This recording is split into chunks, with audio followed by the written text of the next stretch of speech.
Hi, my name is, my name is Niki Najafi, and I'm an absolute weird girl.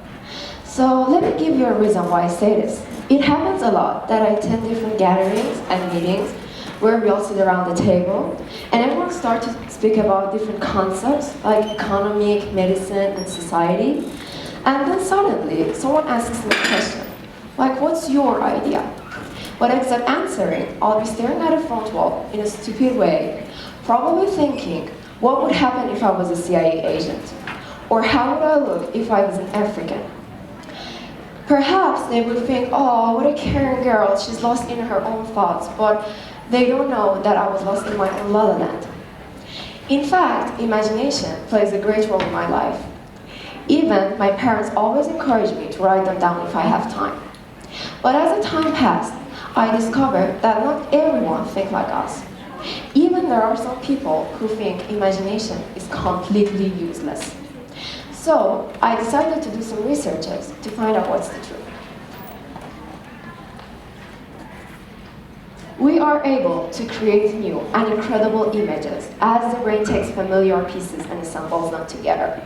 Thousands of neurons fire in our posterior cortex as we look at an object. These neurons encode various characteristics of this object, like a pineapple's skin, which is yellow, brown, green, and spiky. Later, when we want to imagine a pineapple, these neurons, which fire together, will now wire together, and will perceive the mental figure we dreamed about. Now, how do we imagine something else, like a dolphin? Well, this process happens with a whole other group of cells. How do we imagine something which doesn't exist, like a dolphin balancing a pineapple?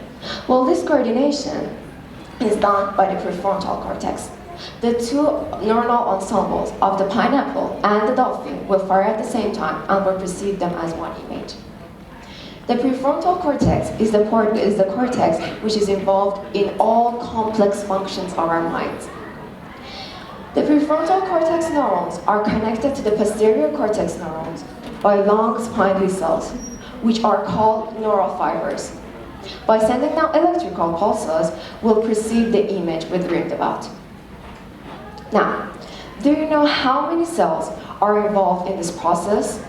Something like this many. Now that we know which parts of the mind are involved in the imagination, we can say its effects.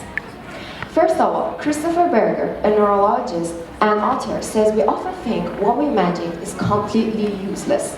However, researchers have shown that what we imagine can impact what we see and hear, especially what we imagine hearing can impact what we see and vice versa. In fact, everything immaterial mind imagines can put a material trace in our brain. This was proved in an experiment.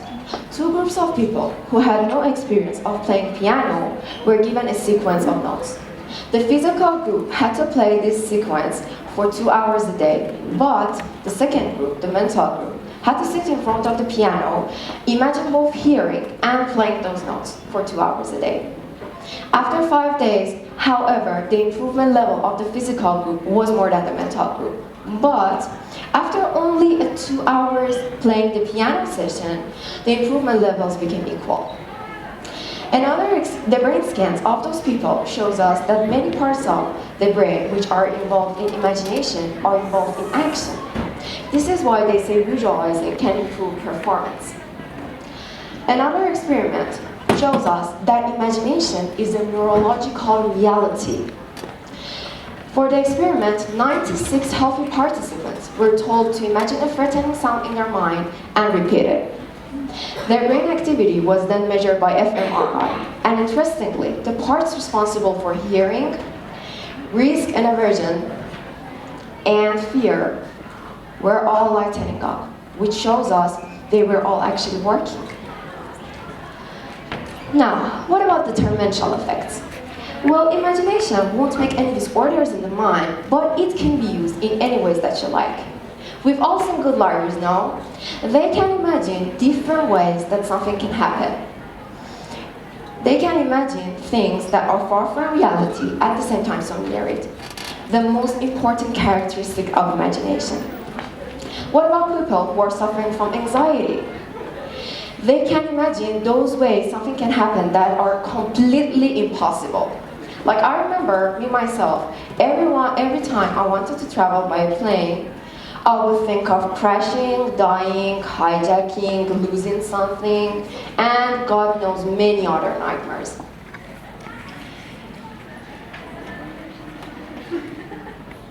We are able to create new and incredible images or thoughts in our mind. How do you use this power daily? To stress yourself, to chagrin, to distrust, to make your nightmares alive, or just to relax, to enjoy, to visualize your dream future, or even train your mind. All I want to say is that we are able to do everything. Human beings are always searching for a place where they can shine. They can be the best of themselves. We all have it in our mind. Just remember, you are the one who chooses how to shine. Thanks for listening to me.